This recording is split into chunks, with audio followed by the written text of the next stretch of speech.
Então vamos lá, ó. Sem conversa agora, pessoal. Então hoje a gente vai entrar num tópico que ele é bem conhecido nas redes sociais. Ele é um desdobramento daquilo que eu expliquei para vocês assim que eu entrei. Lembra que quando eu entrei eu falei para vocês sobre alguns conteúdos essenciais que vocês deveriam ter visto no primeiro trimestre? Eu estou lá a origem da sociologia, Durkheim, Weber e Marx. A gente estudou um pouco do Karl Marx, né? Então o Karl Marx vai apresentar aquela teoria crítica, né, sobre como o sistema capitalista funciona e sobre como, na visão dele, né, os grandes industriais, os grandes empresários se tornam pessoas ricas porque eles exploram o trabalho de quem produz os produtos, né, que são vendidos do capitalismo para eles, né? Então, essa questão aqui da escola de Frankfurt, da indústria cultural, é uma derivação do pensamento do Marx. Esses caras aqui, eles eram marxistas e eles tentaram aplicar essa lógica do sistema capitalista para a questão da cultura. Por isso que se chama indústria cultural. Então seriam bens culturais como arte, filme, música, né, criados, né, dentro de uma lógica industrial. Faz algum sentido quando eu falo isso ou mais ou menos? Mais ou menos. Então vamos lá, ó. Escola de Frankfurt. É uma escola de pensamento que foi criada em Frankfurt, na Alemanha, né, no início do século XX, por pensadores que eram judeus. Tá? Judeus na Alemanha. Só para vocês entenderem um pouco do que estava acontecendo, né? Então aqui vai mostrar um pouco dos caras, né? Ó, então é o Theodor Adorno, o Max Horkheimer e o Walter Benjamin. Esses três caras aqui, eles foram perseguidos pelo nazismo na década de 30 e 40. Todos eles fugiram, né? Mas só que o Walter Benjamin foi pego na fronteira com a França. Ele foi capturado por forças nazistas, então ele se suicidou. Assim que ele foi pego, ele tomou cicuta, se eu não estou enganado, igual o Sócrates, se mata. Esses dois aqui conseguem fugir e vão dar aula nos Estados Unidos, né? Ou na Suíça, alguma coisa assim, não tenho total certeza. Mas então, todo mundo da escola de Frankfurt tinha origem judaica, tá? E eles foram daí perseguidos e o Walter Benjamin foi pego. Só para mostrar um pouco do contexto, assim, isso, que tem a ver com o nazismo. Né? Ó, então vamos lá. Para início de conversa, vamos estudar nessa aula que os bens culturais e artísticos, como, por exemplo, a música e o cinema, possuem características particulares na sociedade capitalista. Então, qual é a característica particular? Esses produtos são criados com um objetivo. Por que o pessoal faz filme? Qual vocês acham que é o objetivo da pessoa que faz filme? Dinheiro. Qual vocês acham que é mais importante para a pessoa? Dinheiro ou entretenimento? Dinheiro. Pode ser os dois, não pode? Pode ser a externalização de uma ideia que ele tem, de um sentimento ou de uma história que ele quer contar. Também tem, não tem? Só que você vai precisar de grana para fazer isso, não precisa. E ao gastar grana, você necessariamente também já está pressupondo que o dinheiro vai ser, ao final, vai ser maior do que você gastou, não é? Então, de novo, a gente vive no sistema capitalista, não tem para onde fugir. Tudo que a gente faz, a gente espera que tenha lucro. Então, todos os produtos culturais, como videogame, música, filme, pintura, qualquer coisa que você puder imaginar, o artista tem por objetivo ganhar dinheiro com aquilo. Concorda comigo? Então, hoje em dia, isso aqui é uma coisa comum, ninguém mais critica, né? E acho que não tem por que criticar, porque todo mundo tem o direito de ganhar o seu dinheiro com aquilo que gosta. Só que esses caras aqui viveram num processo de transição. Ou seja, um momento onde o capitalismo não dominava todas as esferas das relações sociais, para um momento onde ele passou a dominar tudo. Então, tudo hoje em dia é mercadoria, não é? Você consegue comprar uma namorada para você com dinheiro. Ela presta serviço para você, não é? Não, você é sua namoradinha que você consegue bancar, né? Qualquer relação social você consegue, desde que você tenha dinheiro, você consegue construir. O capitalismo é padrão de todas as relações sociais possíveis. Vocês estão, por exemplo, num ambiente escolar que tem por objetivo aprendizado. Esse aprendizado é simplesmente para que vocês aprendam? Ou tem o objetivo para que vocês tenham ferramentas, né? Para que vocês lá fora vão para o mercado de trabalho, conseguir um emprego e ganhar dinheiro. Mesmo nesse momento agora, a gente está dentro de relações capitalistas. Mesmo que vocês não percebam. Concorda? Vocês não estão aqui para entrar na faculdade depois? A faculdade depois também não está com um objetivo de mercado, para que vocês arrumem um emprego especializado? Então o estudo também está subordinado à lógica do capital. Aqui eles estão pensando na questão da cultura. Como a cultura está subordinada à lógica do capitalismo. Correto? Faz algum sentido o que eu estou falando? Então, no seu cotidiano, quais produtos artísticos e culturais você costuma consumir? Vocês consomem muita música? Sim. Que tipo de música vocês consomem? Trap. Tira a mão. Trap. Trap é uma variante do rap, não é? O rap, pessoal, vocês acreditam que ele é uma música underground? Ou seja, uma música que não está vinculada à indústria da música ou é uma música que está vinculada à indústria da música e que tem por objetivo ganhar dinheiro? Porque às vezes também ela explica a realidade das pessoas. Uma coisa não contradiz a outra? Oi? Ou dá para você ganhar dinheiro mostrando a realidade tendo um viés crítico? Isso aí. Ó, então vejam só, isso aí foi interessante que você falou, porque dentro da visão deles, quando o capitalismo se torna predominante dentro da cultura, ele tenta vender. E para tentar vender, ele diminui, ele abaixa o nível cultural dos produtos culturais para esses caras. Então, por exemplo, você tinha lá um grande músico. Esse grande músico, para ser apreciado pelos outros, ele tinha um público nichado. Porque vamos pegar, sei lá, um Beethoven da vida. O cara vai lá e compõe peças épicas, extremamente complexas, longas, né? Você precisa saber apreciar aquilo lá. E nem todo mundo vai saber apreciar uma música erudita. Concorda comigo? Então, para você vender uma música erudita é muito difícil. Você não necessariamente vai ganhar muito dinheiro. Então, você precisa tornar aquela música mais palatável, mais acessível para as massas. E aí, na visão deles, ao fazer isso, você diminui o nível da cultura. Você rebaixa o nível da cultura para que todos possam ter acesso. Para que todos possam consumir e, consequentemente, todos possam comprar.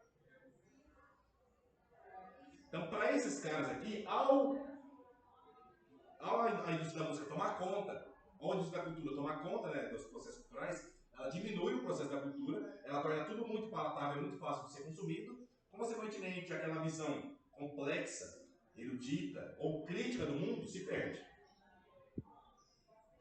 Contudo, hoje em dia, como as coisas já passaram bastante tempo, você consegue ver pessoas de dentro da indústria cultural tendo uma visão crítica sobre as coisas. Você consegue ter um rap, que é uma música de periferia, né, em tese não fazia parte da indústria cultural, fazendo parte da indústria cultural. Você tem grandes nomes, né? Você tem o Racionais, que é enorme, né?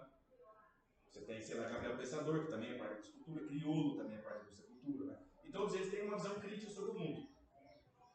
Então, naquela época, o conceito deles fazia mais sentido. Hoje em dia, não necessariamente.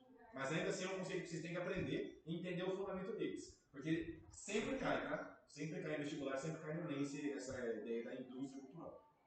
Não diz mais. Então tá bom. Bom, vamos lá. Eu vou pegar daí agora o conceito mais básico, sem ficar fazendo muita visão crítica, para vocês entenderem, depois a gente passa para isso que ele falou, por exemplo, para eu dar alguns exemplos, né? De como não necessariamente isso aqui se aplica, né? Tanto hoje em dia. Também se aplica bastante, tá? Mas não só. Ó, então, esses aqui são os fiozinhos que eu falei para você, tá? O Adorno e o Horkheimer, né? Ó, para Theodor Adorno e Max Horkheimer, o que é a indústria cultural? Né? É a produção de bens culturais, como filmes, músicas, programas de televisão, livros, né? Em massa. Ou seja, com a intenção de lucro e de controle social.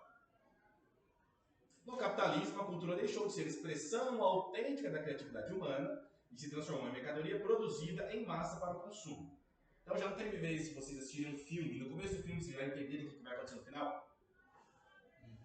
Por quê? Porque o roteiro é tão simplificado que ao assistir um filme parecido com aquele lá, você já assistiu, sei lá, outros 50. Então você começa a assistir e fala, tá, isso aqui vai acontecer, aí vai lá e acontece. Ou seja, é um filme simples, para que a maior parte das pessoas consigam entender aquilo. Porque pensa, ó, num país como o Brasil, onde a gente ainda tem muito analfabetismo, e tem um processo de educação ainda falho, se você torna as coisas muito complexas, pode ser que as pessoas não tenham acesso àquilo que você está produzindo. Consequentemente, você vai vender pouco. Né? Então, de novo, ó, qual que é a ideia deles? Ó, o Adorno, por exemplo, ele era pianista clássico. Então, ele tocava lá aquelas músicas eruditas, extremamente complexas. Aí ele viu o surgimento do jazz, que hoje em dia a gente consideraria uma música extremamente complexa. Na época ele falou, isso aqui é um rebaixamento da cultura. O pessoal está pegando o piano e tá, em vez de tocar música erudita, está tocando jazz. Que a música era periférica ainda. Então ele achava que isso já era um rebaixamento cultural. Hoje em dia jazz é considerado uma alta cultura. Né? Pra vocês verem como as coisas se transformam mesmo, né?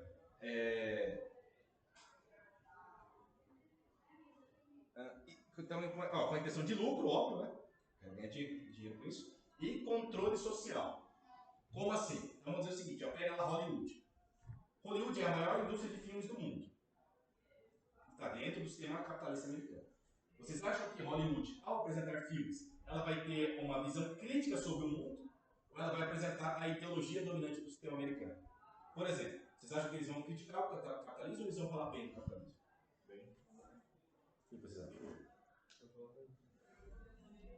Então, hoje em dia existem alguns filmes que falam, são críticos, por exemplo. Mas a maior parte nem vai criticar isso. Sendo capitalista é dominante, ele não precisa ser necessariamente questionado, ele é dominante. Então a gente não vai falar sobre isso. Ou outra questão, por exemplo, Hollywood foi criado por judeus. Vocês acham que ao falar sobre o Holocausto, ele vai trazer uma visão complexa, vai falar que existiam outros povos, né, que também foram massacrados, né? Ou vai tratar sobre a questão de Israel-Palestina, eles vão fazer uma visão crítica, mostrar que Israel começou a invadir as terras e tal, ou não, vão ficar do lado dos judeus. E eles ficam do lado dos judeus e mostram só uma questão em relação. Por que eu estou falando isso, né? Porque tudo que a gente vê sobre a cultura é criado por alguém. E essas pessoas não estão ali alheias, elas têm ideologias, elas têm projetos políticos, né? Eles colocam isso dentro da música e colocam isso dentro dos filmes. Só que a gente não vê com esse viés crítico, e a gente só assimila aqui. Então, por exemplo, ó, a mídia tradicional trata a questão da Palestina, hoje em dia, como uma resposta de Israel ao ataque do Hamas. É só isso. Então, quer dizer, o Israel foi lá e jogou centenas de milhares de bombas na Palestina, matou não sei quantos milhares de civis. Tudo isso é justificado na mídia tradicional. Ninguém questiona. Então, quer dizer que aquelas 50 mil mulheres e crianças que não tinham nada a ver com o Hamas morreram legitimamente. Israel estava certo. Faz algum sentido que eu quero dizer para vocês? A mídia encoberta um pouco dos conflitos e não mostra muito bem os dois lados. Legitima, mas o Hamas atacou Israel. Tá, mas e os 70 anos de invasão de Israel no território palestino, por exemplo? Então, isso que eu estou falando para vocês é a ideologia dominante no Ocidente, por exemplo. Isso aqui vai ter vários aspectos, né? Então, não criticar Israel é parte de uma ideologia dominante no Ocidente. Por quê? Porque quem manda no Ocidente são os Estados Unidos. E os Estados Unidos são aliados de Israel. Porque Israel é o representante dos Estados Unidos do Oriente Médio. Consequentemente, ninguém critica as ações de Israel. Quem critica fica sendo outro saco, né? Então, isso também aparece na cultura. Também aparece nos produtos culturais, também aparece na música, também aparece nos filmes.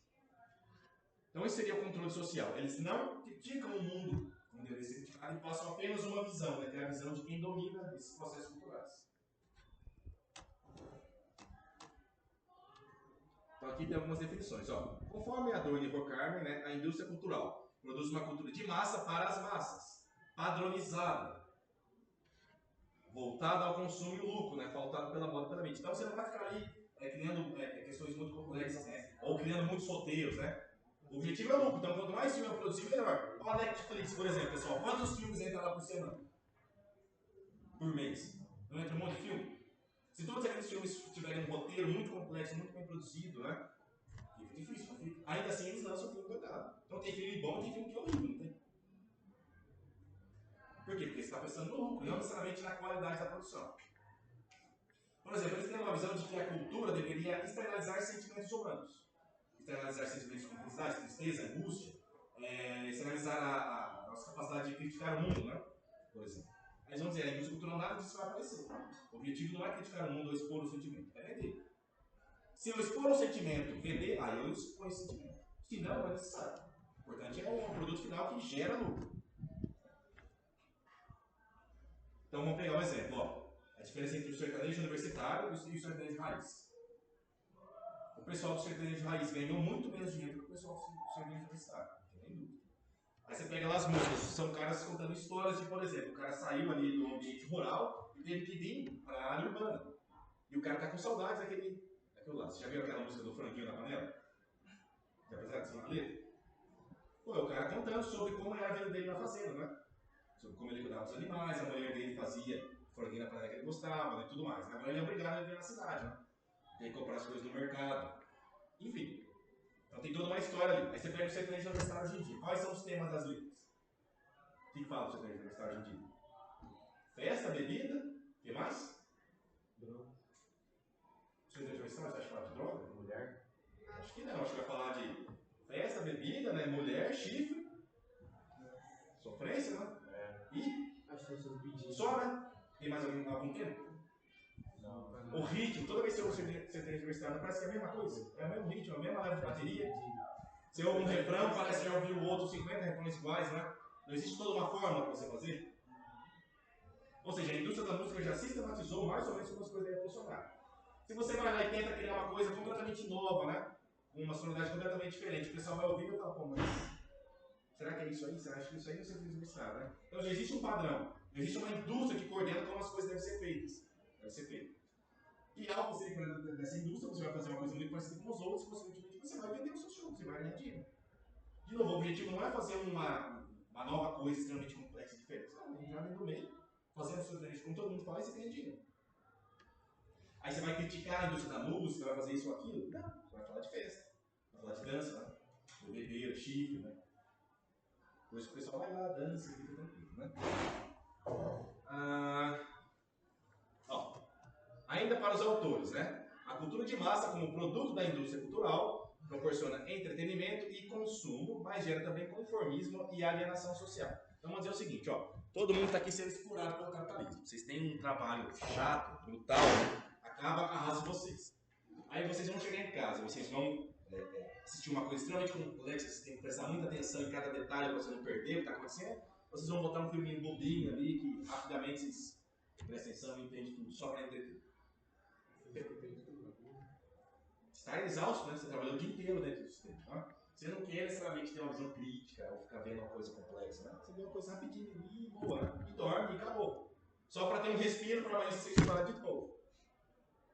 Então por que gera conformismo e alienação social? Porque no tempo que você tem para pensar que é pouco, você não pensa.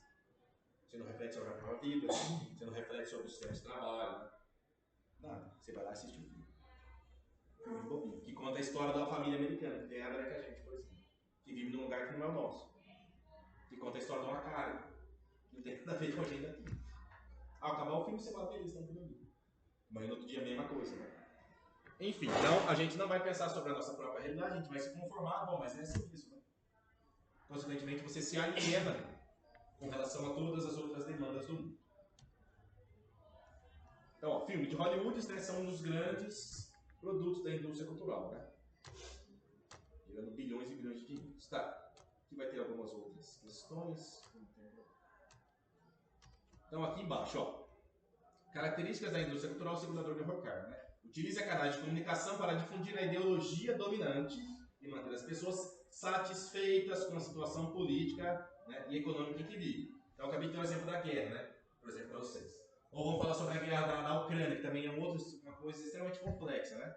A mídia ocidental também trata como a Rússia é uma invasora, né? Então a gente tem que ferrar com a Rússia. Sem ver toda outra questão muito complexa que é a... Então voltando, acho que faz sentido isso que eu falei para vocês aqui, não faz? Sobre a gente ter uma ideologia dominante, essa ideologia dominante é repassada dentro dos filmes, consequentemente a gente acha que aquilo ali é verdade. Sim, tipo aqueles filmes lá que os Estados Unidos sempre vai ser maior que a Rússia, por exemplo, o Rock Balboa. Então, perfeito, muito bom exemplo, não é? Então você assiste, perfeito esse exemplo. Pega lá o Rock Balboa 4, acho que era, que ele vai pra Rússia, né? Vejam se aquilo ali não é ideologia americana total. Ele vai com alguém pra lá? Ele vai sozinho, não é? Quem mais assistiu esse filme?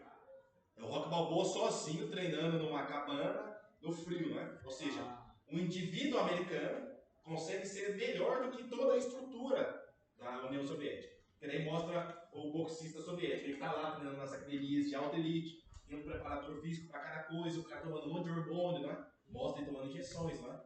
Por exemplo. E o Rock Balboa treinando sozinho. Ou seja, é a ideologia da coletividade soviética, do grupo, contra um indivíduo.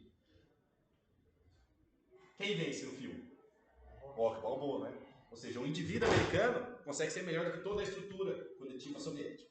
É ideologia americana completamente. Quem já jogou Call of Duty? Pega lá da Guerra Fria. Já jogava na Guerra Fria? Já jogou? O que é aquilo lá? Não é uma propaganda americana total? De repente você está numa missão onde você vai bombardear uma vila no Vietnã. Não é? Mas você está, pô, que legal. Depois você pensa, pô, eu estou dentro do exército americano invadindo um país a milhares de quilômetros da minha cidade natal, simplesmente porque alguém aqui fez uma revolução e se diz comunista. Né? Aí os Estados Unidos mandou um exército para cá e tomou bombardeando um monte de cidades, matando um monte de gente que tem nada a ver. E a propaganda que faz aparece o Ronald Reagan falando, a gente vai fazer de tudo para defender o nosso sistema, né? Nosso sistema garante a liberdade e a democracia para os outros. Isso é ou não é a ideologia dos Estados Unidos? É isso mesmo, eles estavam levando a democracia para o Vietnã? E o que se lasca que são a democracia, né? Mas aparece isso ali. Então, é perfeito seu exemplo. Battlefield eu acho que também é um jogo assim. E tudo feito pela indústria de games americana, né? É. Então vai ter a visão americana, não vai? Por exemplo, vai ter um plot twist nisso aí onde você pode ser um agente soviético, né? Mas mesmo assim, é indústria americana total, né? Você tá dentro da visão dos caras e a questão do videogame ainda é mais legal porque você joga naquele ambiente, né? Pô, tô matando os vietnamitas aqui da hora. Quem você fala, pô, mas não vai tão da hora assim não, né? Se você pensar, né? E se você não pensa e você não tem essa capacidade de reflexão crítica, você mata aquele monte de vietnamita e, pô, que da hora, né? Então a gente tá dentro da ideologia dominante sem perceber, né? E isso mantém a gente satisfeito com a situação econômica que tá rolando, né? Pô, que legal, eu consigo jogar um videogame aqui. Né? Não vou pensar sobre as grandes questões do capitalismo, né? Tá. Vamos dar uma olhada agora em alguns outros exemplos, né? Porque isso aqui que a gente falou ratifica o pensamento dos caras, né? Mostra que os caras estão corretos em determinado ponto. Só que, de novo, já se passaram 100 anos dessa teoria. E aí a gente pega, por exemplo, um movimento underground, que era o rap, onde os caras estão preocupados em ganhar grana. Tem muitas frases do Mano Brown, por exemplo, falando, ó, um cara da periferia muitas vezes se envolve em assalto e tal por conta de grana. A gente assistiu o filme Cidade de Deus. Então, quer dizer, eu não posso fazer a minha música retratando a minha realidade e ao mesmo tempo ganhar dinheiro e ficar rico com isso? Eu não posso fazer isso? O Mano Brown falando, né? Por exemplo. Então, os caras têm essa ideia de que, pô, a gente tem que fazer parte da indústria da música sim, tem que ganhar dinheiro sim. Só que a gente também tem que falar do ponto de vista crítico. Então, você pega, por exemplo, uma música que é o, sei lá, o Diário de um Detento. Já ouviram? Não. Ah, do Racionais. Pesadão isso aqui. Nossa senhora. Duro do Racionais é isso aqui, né? Olha o tamanho da letra. Vamos ver só um pouquinho, tá? Não vou mostrar muito não. Acreditou, mas Nossa senhora. Eu ouvi sim. Virou trend no TikTok agora?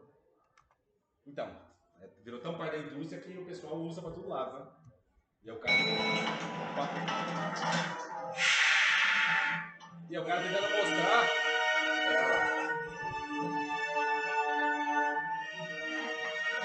Chip deu ruim? Dá um Hut de delivery pelo app. O de Pizza Hut tem a original maçapã, mais queijo couve, recheador. Você quer só ouvir uma música, os caras falam, ó, consome uma pizza... São Paulo, dia 1º de outubro de 1992, 8 horas da manhã. Acreditou mais um dia, sob o olhar sanguinário do vigia. Você não sabe como é caminhar, com a cabeça na mira de um HK. Metralhador alemã, o de Israel, estraçalha ladrão que nem papel. A muralha em pé, mas o cidadão José, servindo no estado, tendo bom, passa fome, metido a chaves, não som, ele sabe o que eu desejo, sabe o que eu peço, o dia tá chuvoso, o clima tá tenso, vários tentaram fugir, eu também quero, mas não aceitar, minha chance é zero, será, que Deus ouviu minha oração, será, que o juiz aceitou a minha nação, um delegado, pra promover, a gente vem usando droga, tá ruim na minha mão. Ele ainda tá com aquela mina.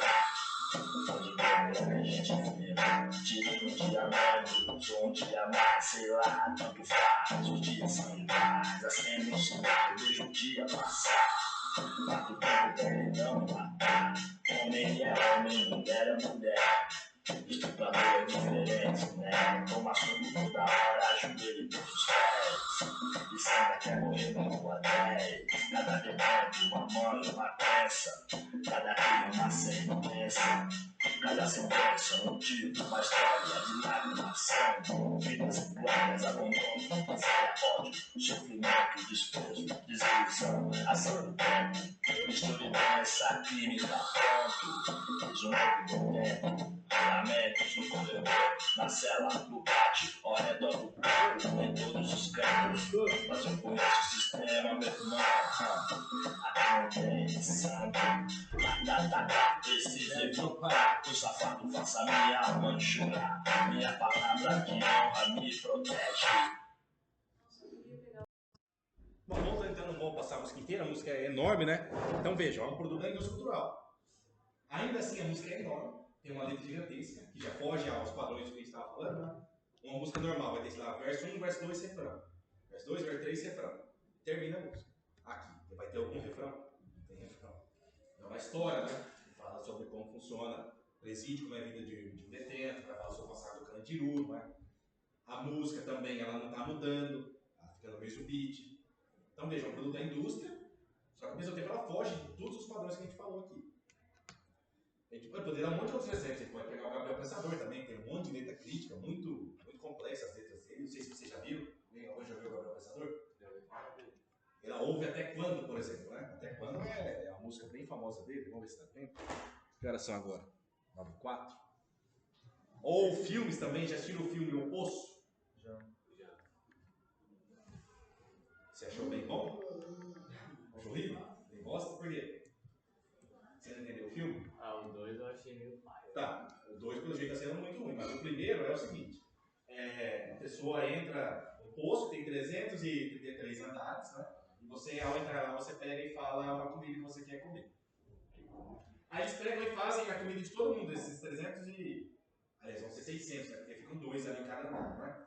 Então temos 666, que é bem simbólico, né? Pratos de comida. E aí, se você está no primeiro, você recebe aqueles 666 pratos, né? Você pode comer tudo que tem ali. E aí vai descendo até chegar lá embaixo. Ou seja, aquilo ali é uma crítica sobre como funciona a questão não da comida, mas dos recursos disponíveis no mundo. A grande elite está com 666 pratos. E aquilo ali vai descendo, até chegar lá embaixo. Vai chegar em determinado momento, então não vai chegar comida para ninguém. Ou seja, não vai chegar dinheiro, não vai chegar recurso, não vai chegar casa. Né? De um certo nível para baixo, não tem nada. Como que é a vida daquele pessoal dali para baixo? Pode ver, aparece um monte de gente se matando, se decolando. Por quê? Porque de repente ela chegou um negócio, chegou uma maçã, tem 2 pessoas. Os caras não comem faz 7 dias. Os caras se matam, né, para ter acesso àquilo ali. Então aquilo ali é uma crítica ao sistema capitalista. De como ele coloca recursos demais lá em cima, consequentemente falta recursos aqui embaixo. Só que isso numa alegoria simbólica, né? Dentro do filme. Está todo mundo dentro de um poço e passa a comida, né? Mas não é a comida necessariamente, não é só a comida, né? É uma crítica. Então vejam só, é uma crítica ao sistema capitalista dentro de uma indústria gigantesca da cultura capitalista que é a Netflix. Não parece bem contraditório? Só que hoje em dia a crítica ao capitalismo já é tão batido que a própria indústria cultural consegue fazer crítica a ela própria. E está tudo bem. E ela ganha dinheiro fazendo crítica em cima dela mesma. Não é interessante isso? Por quê? Porque naquela época o pessoal não fazia crítica porque a gente não pode demonstrar como as relações de trabalho são, né? Hoje em dia não tem problema, o pessoal não vai fazer nada, a gente pode mostrar na cara deles, né? A gente vai usar isso como entretenimento, para que amanhã eles vão trabalhar tranquilo, né? Então vejam, as coisas ficam intensificadas, né? E mudaram ao longo do tempo. Bom, são 9h06, eu vou parar por aqui. Alguém tem alguma dúvida? Vocês precisavam pelo menos ter a definição conceitual básica. Vocês copiaram o título, né? Então, copia agora esse slide por completo.